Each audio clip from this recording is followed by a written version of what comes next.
if anyone has any questions, please put them in the chat. Sarah and I will be fielding them just as we did in the first half. Or you can put your hand up or raise your hand with the icon, however you would like. We're very happy if anybody would like to ask their own questions. Just while people are having a bit of a chance to think and process and maybe come up with some questions, I'm going to throw one at you from the last round, which I'd love to hear any additional takes on. And that was Vanessa's super question about measuring impact and about how you go about that. So would any of you like to take that one first? I could talk about that, probably. That would be lovely, yeah, Hannah. Thank definitely. you so much. So I suppose lots of other people have said about anecdotal evidence, which we definitely kind of, I suppose that's how we know what we're doing works, because our participants come to us and they tell us, and we see visibly in them that they have changed, and we see them starting to do things that they wouldn't have done when we first met them. But you know, we are lucky enough to have funding, so we have to report to those funders, and sometimes that's not good enough, perhaps. So they want more, you know, measurable data. So we use something called a WEMWEB, which is the Warwick and Edinburgh Mental Wellbeing Scale, I think is what the acronym stands for. But it's like a questionnaire essentially of either 7 or 14 statements, and it's things like I feel loved, I feel valued, I have energy, and you have to answer that on a scale of 1 to 4 of how much that applies to you in the last 30 days or something. So I often do that like at the beginning of a project and the end of a project, and then you get some really data that's kind of bizarre, because you get things like on average there's been a 14% increase in well-being, which kind of doesn't really mean anything, but is quite kind of useful to be able to say, here we are, statistically well-being is improving, even if it's not as interesting as, you know, reading what people have said. And we also use a lot of film, so we kind of film our participants kind of talking about their experiences and use that as well, which is great from a kind of visual perspective as well. Thanks, Hannah. That was really helpful. Good. Really helpful. I think WEMWEBs will be familiar to a few people, and I'm sure one of the things that's useful about it, we've found, is that it can be understood, like similar tools, it can be understood by the other sectors that you're working with sometimes. So it gives you that narrative that you can share, and you can both understand what you mean by it, which is really helpful, isn't it? Thank you. Anybody else from the second panel want to talk at all about measurement? You don't have to, just in case you'd like to. Yeah, that'd be great, Skylar. Thank you. Well, we're quite lucky because we have a really super evaluator who works with us. And she, at the beginning of our work, like back in September, created a postcard, which we've been handing out at all of our events, which then people are encouraged to bring back to a library or any council building, and hopefully they'll kind of find their way back to us. But it has just a series of questions about previous culture that they've interacted with that might not have anything to do with what we've seen or what we've presented for them, and then a bit about what they thought of what they saw from us, and then some kind of demographic stuff, so that, and then there's just a bit for them to talk about what more they'd like to see, what they'd like us to do more of, and that's been really useful. And the council, I think, worked specifically with Nikki, our evaluator, to craft these questions so that they served both the artistic kind of purpose, but also the council's tick boxes. So that was really useful. That's brilliant. Thank you ever so much, Skylar. That's great. I don't know if any of you or many of you will be aware, there's Arts Council England have produced a kind of generic social outcomes toolkit. I'll post a link in later for those of you who don't know it, but it touches on some of the kind of key social outcomes that they think about when they are talking about participatory engagement, and some of them are quite helpful prompts, and there's some useful tools, so I'll post a link to that as well. Anybody else from that second panel want to take on measurement? Oh yeah, I got Morag waving. Thank you. Hey. Hello, I just want to support what Hannah does. I'm with Stand Easy as well. And something that we do to make sure that everybody's doing okay is, we make sure that we're in contact with our veterans at least once a week. And that can be through WhatsApp or it can be phone calls to them. But they do interact with each other and they do make sure that everybody's doing okay and that they're going to make it to the workshops. And so it's another, like, I suppose, vehicle to make sure that what we're doing is good. So I just wanted to add that to Hannah. Thanks, Mark. That's great. Let's have some more questions. I haven't seen any. Oh, there is one here from Annie. Great. Yeah.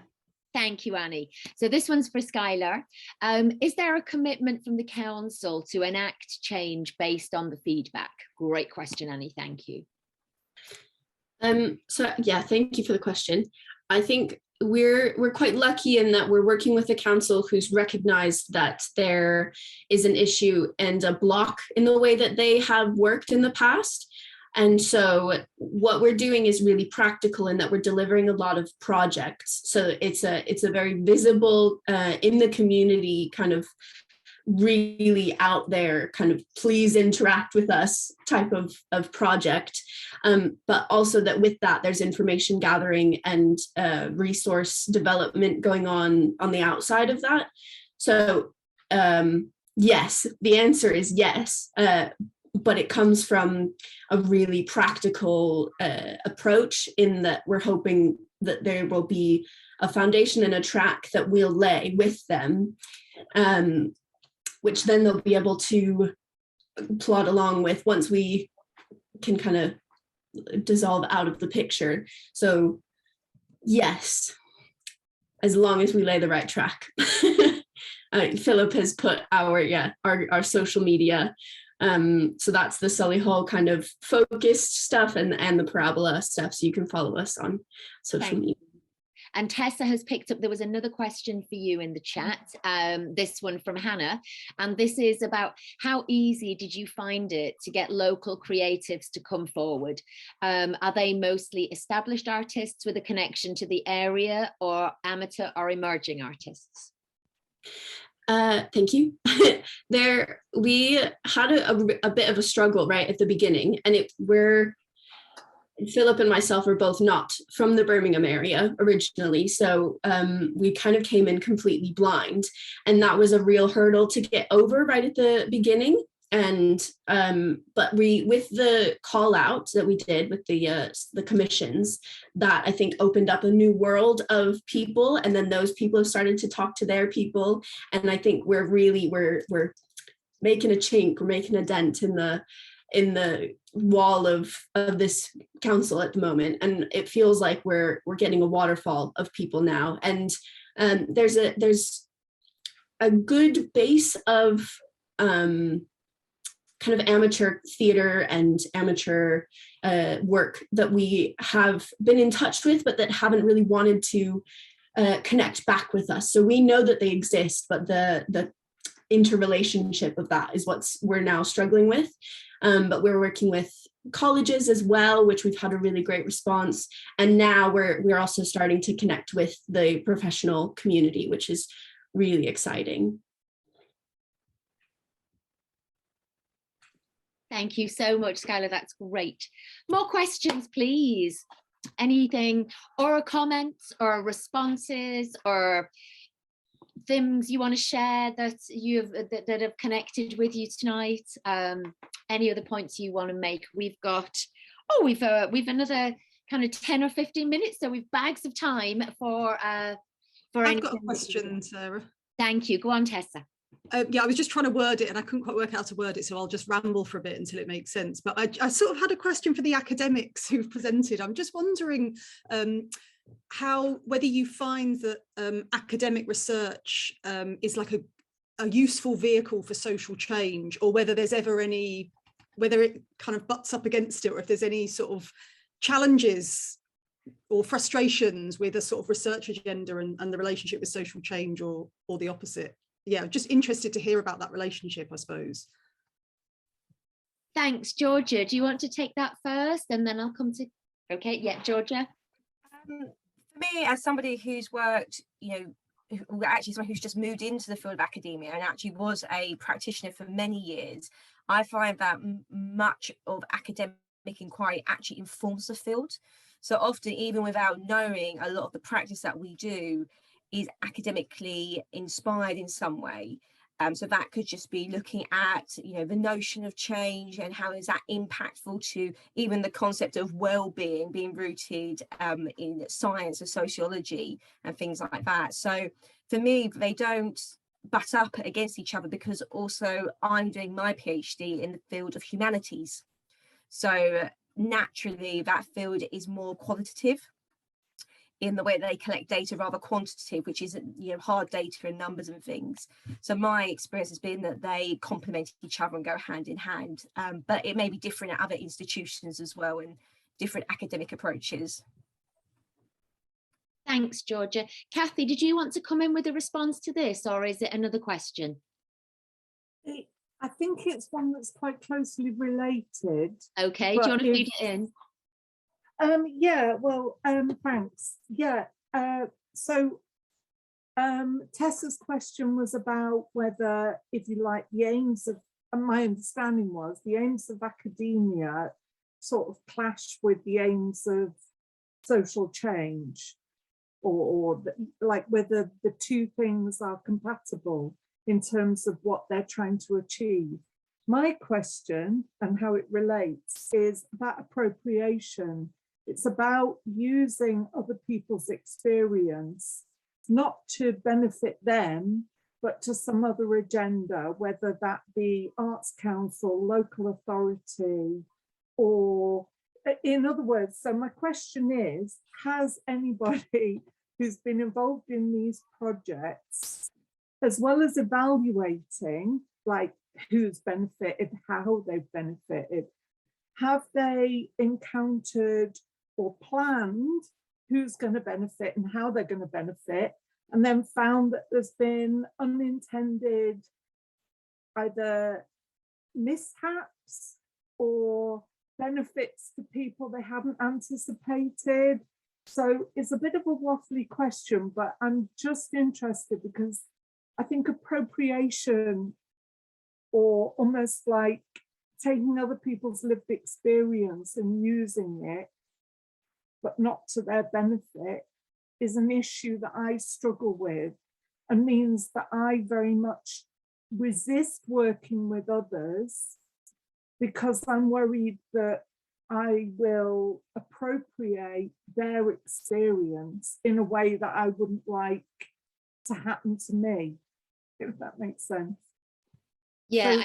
So do people have something to say about that, basically?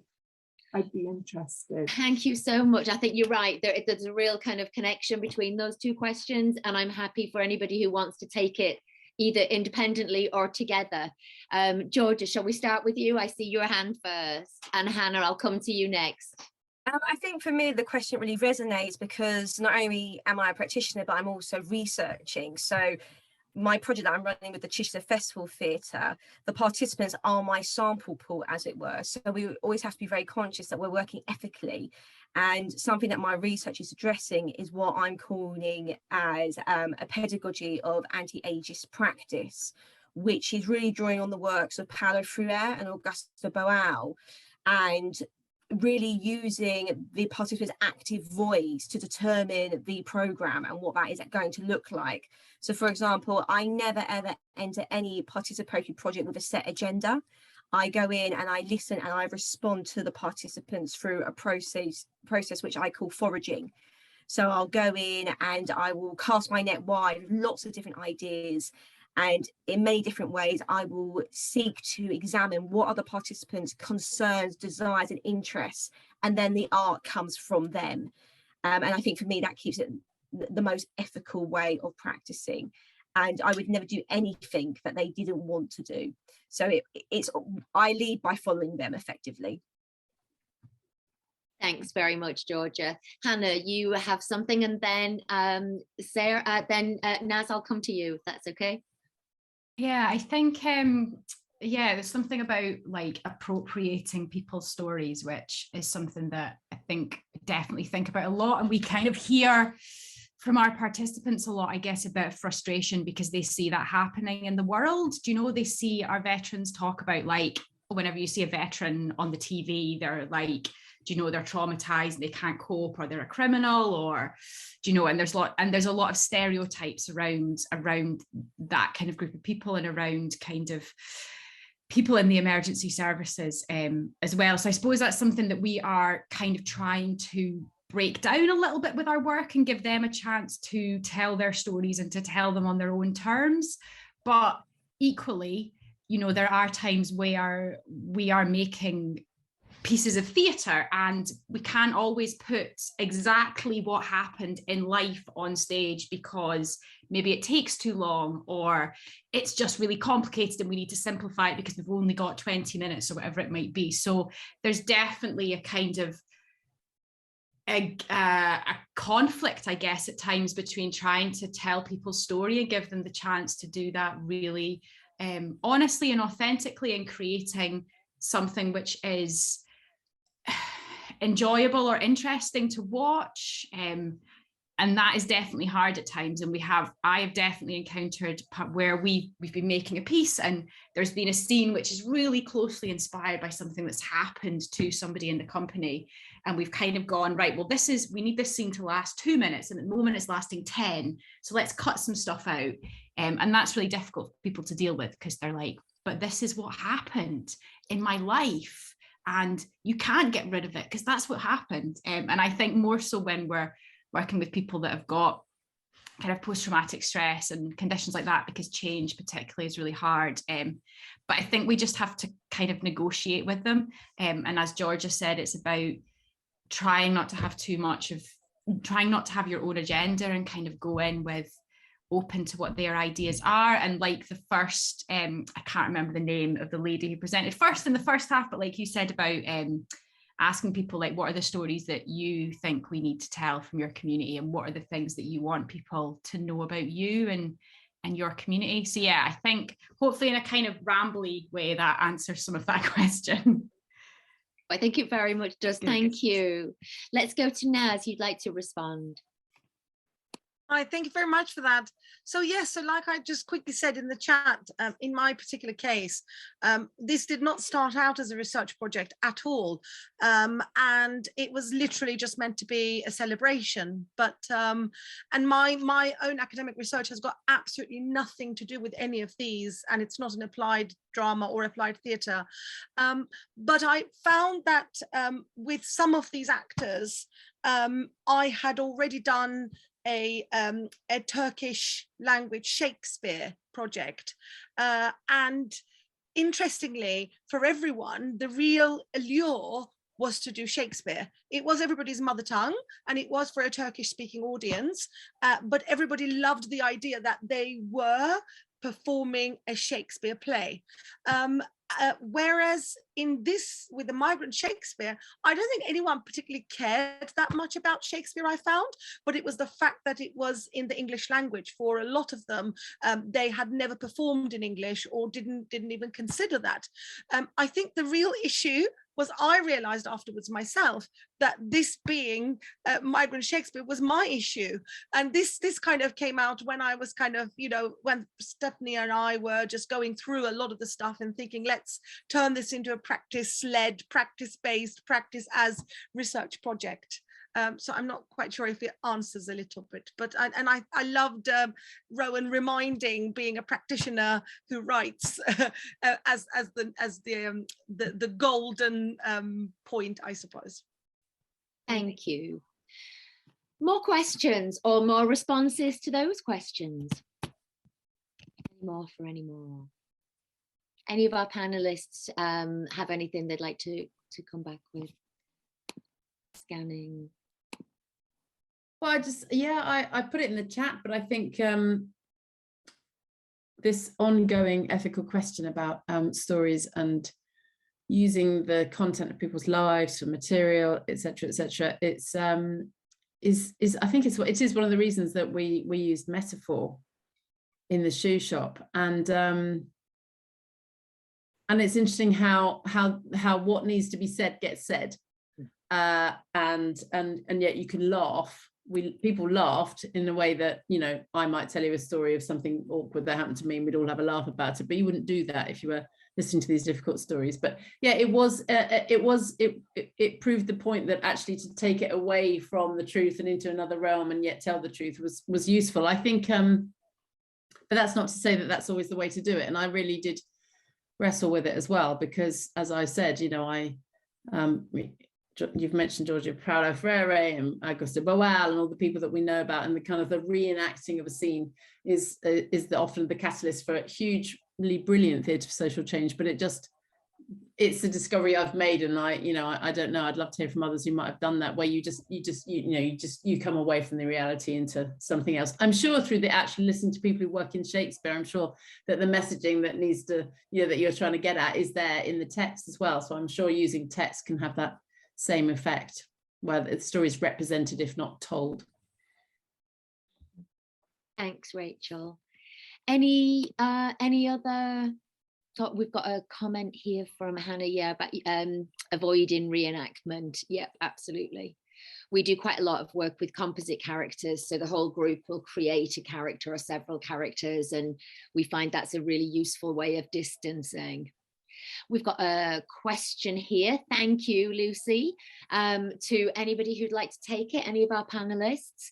How do people reach the groups that they work with? It would be interesting to hear what format each project takes on a practical level. That would be really useful. And actually, that's going to be our last question. So I'm going to just ask who'd like to come at that. Let's have a quick response from as many as we can. Who's first? I'll go first because no one else is speaking. Thank you, Hannah.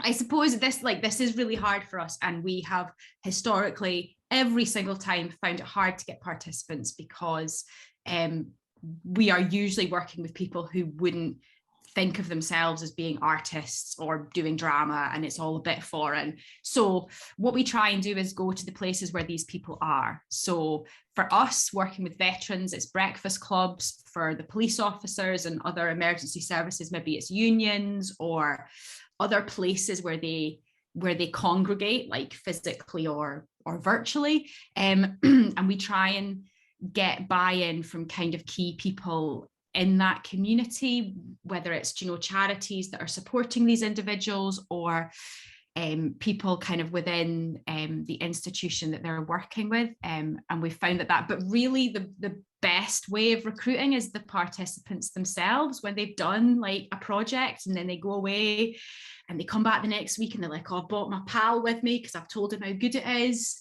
And when I go and talk about our work, I try and take one of our participants with me, because them saying it's great is much better than me saying it's great. So yeah, those would be my things. Thank you, Hannah. That's really helpful. And that kind of core partnership work in accessing participants through other services that they might be getting to is one of our key principles as well. Who wants to go next? Come on, let's have somebody else respond to this fabulous question.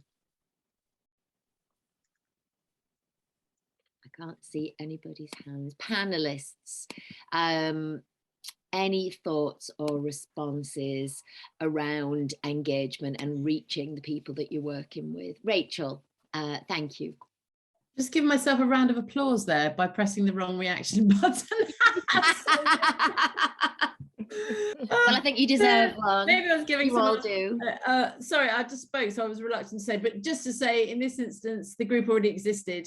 So again, through being a member of London Citizens, I'd come across Creating Ground. I'm in Lambeth, they're in Lewisham. I knew about their work, and I knew that they also had a kind of, the founder is someone with a theatre making background, so she uses creativity a lot in her work. And so on this occasion, yeah, I went into an existing group of people.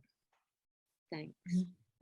Skylar, do you have anything to add? You must have had quite a challenge, two people from out with the city coming in and starting new.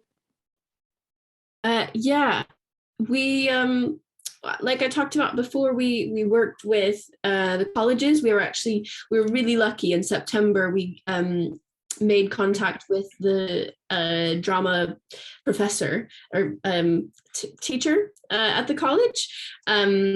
And she let us come in and use the college space for a week in exchange for leading some sessions with the students. So that was a great way to establish that connection. And then we ended up working with them again in November on a sustainable fashion show, which was really cool. And then they got back involved last weekend. But then we've used Arts Jobs and mailing groups. I'm a member of Outdoor Arts UK. So I then just was like sending emails off to everyone and saying, please tell us who you know, put us in touch with them. A lot of Facebook, just sending messages out into the void and saying, please get people involved with us. Mailing lists and all that kind of stuff. Yeah. Thank you. That's really helpful. Unless anybody else has anything burning to add, I am going to, and I'm not seeing any hands leaping up, I'm going to wrap up the questions, and thank you so much for asking such great questions, and thank you for all the panelists for fielding them brilliantly. Yeah, it's just been an inspiration. Thank you.